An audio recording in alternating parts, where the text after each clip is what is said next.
Hi, I'm Rick Kaler. Thanks for joining me. I was recently reminded by a colleague there are ultimately two things we can do with money: spend it or give it away. That's pretty much it. First glance, this really seems way simplistic. What about saving? What about investing for our financial security? What about creating wealth? Even when we are in the process of accumulating money and building wealth, we do so for the inevitable day that we choose to spend it or give it away. Investing for retirement is about providing money to spend when we're no longer earning an income. And whatever we have left at the end of life, well, we ultimately give it away. Further, the decision to spend or give away money is always a choice, even when it may seem that we don't have a choice. Here's why. Most money experts break spending into discretionary and non-discretionary categories. Another way to frame this is wants or needs. Discretionary spending includes items that we want which aren't necessary for survival, such as entertainment or vacations, designer clothes, gourmet food. Non-discretionary items or needs include basic things like housing, food, clothing, transportation. Discretionary spending is clearly a choice. Yet even though we may call or tell ourselves that we have no choice but to spend money on non-discretionary needs, fundamentally, we always have a choice. And we might think that we make the mortgage or rent payment because we have to, but actually it's a choice because the alternative is to find a new place to live or be homeless. We make the car payment because we choose not to walk or use public transportation.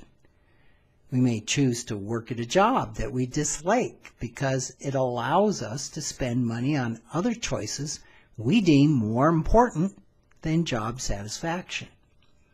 We choose to pay our taxes in order to avoid serious consequences like heavy fines or even going to jail. We choose to earn and spend our funds in the ways that we do, not because we have to, but because there's a payoff that makes the choice worthwhile. Giving money away may seem more obviously a matter of choice, yet giving to charity or to family members out of guilt or a sense of obligation sometimes seems like a must, an obligation. Yet in every case, it's still a choice. Even when we give because it seems to be the only way to avoid detrimental or catastrophic consequences, we're still making a choice.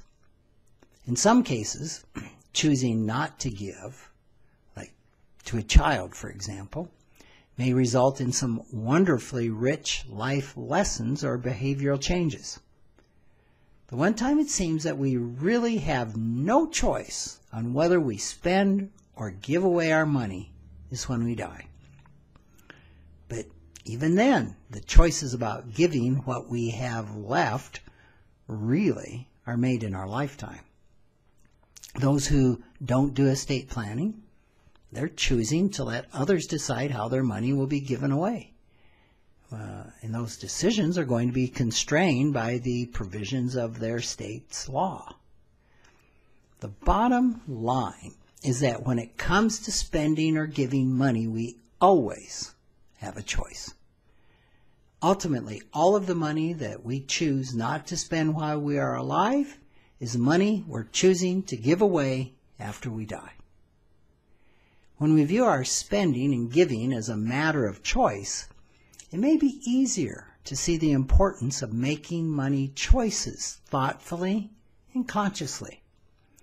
The way we use our financial resources is crucial, both for supporting our own life aspirations and for supporting those aspirations of our families and giving back to our communities.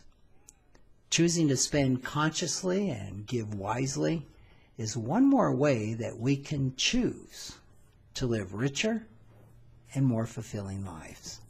Thanks for joining me.